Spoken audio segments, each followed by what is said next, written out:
माँ सरस्वती के चरणों में वंदन करते हुए लघु कथा पेश करता हूँ। शीर्षक है चोर के पैर कहाँ।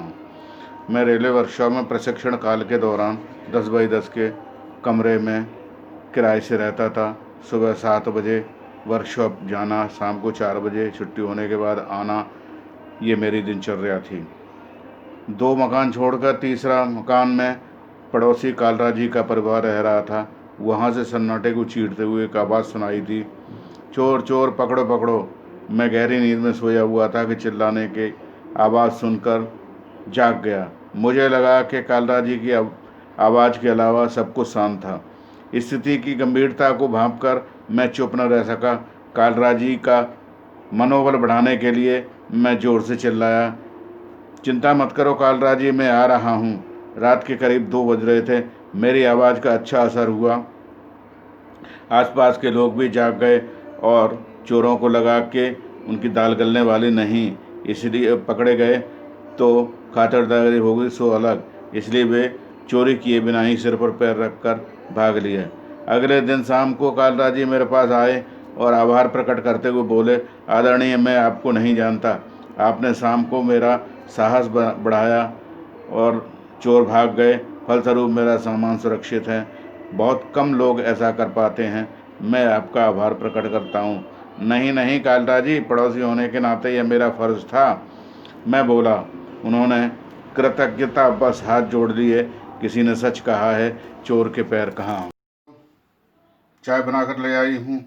अब तो लिखना बंद करो, शाम होने को आ गई, लेकिन आप हो कि लिखना बंद नहीं करने का नाम ही नहीं ले रहे हो। क्यों मुझे फालतू में कोस रही हो? चाय ले आई, चलो अच्छा किया, इस बहाने थोड़ा सस्ता लूँगा।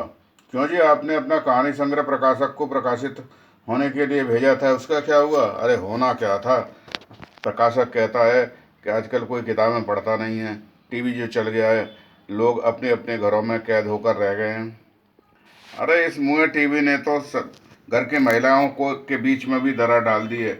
जब देखो घरों में टीवी चलाने बैठ जाते हैं। कम से कम औरतें पहले पड़ोसी के यहाँ जाकर एक दूसरे के सुख दुख में शामिल तो हो जाती थीं, लेकिन अब कोई विशेष बात हो तो ही दूसरे के यहाँ जाती हैं। मुझे लगता है कि आपका कहानी संग्रह यूँ तो छप के आने वाला है नहीं। छप जाएगा, प्रकाशक 5,000 रुपये मांग रहा है, ऊपर से केवल 50 किताबें देगा। अच्छा, हाँ, पैसे दे दिए तो छप जाएगा, बदले में 50 किताबें दे के अपना पीछा छुड़ा लेगा। काफ़ी देर से लिख रहा था। थकान कम करने के लिए पैकेट से सिगरेट निकाली और एक लंबा कस खींचा। इसके बाद लिखते लिखते गुप्ता थोड़ी बोरियत अनुभव करने लगे। पत्नी से बोले, जरा टीवी तो ऑन करना। टीवी पर समाचार वाचक समाचार पढ़ रहा था। भुज इलाके में अचानक भूकंप आ गया है, जिसकी तीव्रता 6.9 रिक्टर पैमाने पर नापी गई है। फलस्वरूप लाखों लोग बेघर बार हो गए हैं। इस तरह हजारों लोग मलबे के अंदर दब गए। जरा चेकबुक तो लाना, क्या करोगे? पत्नी ने कहा तो गुप्ता बोले, सिर से बोझ उतारूंगा। मैं समझी नहीं। अरे इसमें समझना क्या है, 10,000 रुपये का चेक अखबार वाले को राहत कोष में भेज दूंगा। प्रकाशक को देने से तो अच्छा है जो लोग मलबे में दब गए हैं उनके परिवार वालों को पैसा मिल जाएगा और उन्हें राहत तो मिलेगी। इसके बाद कहते हुए चेक पर हस्ताक्षर कर दिया। धन्यवाद।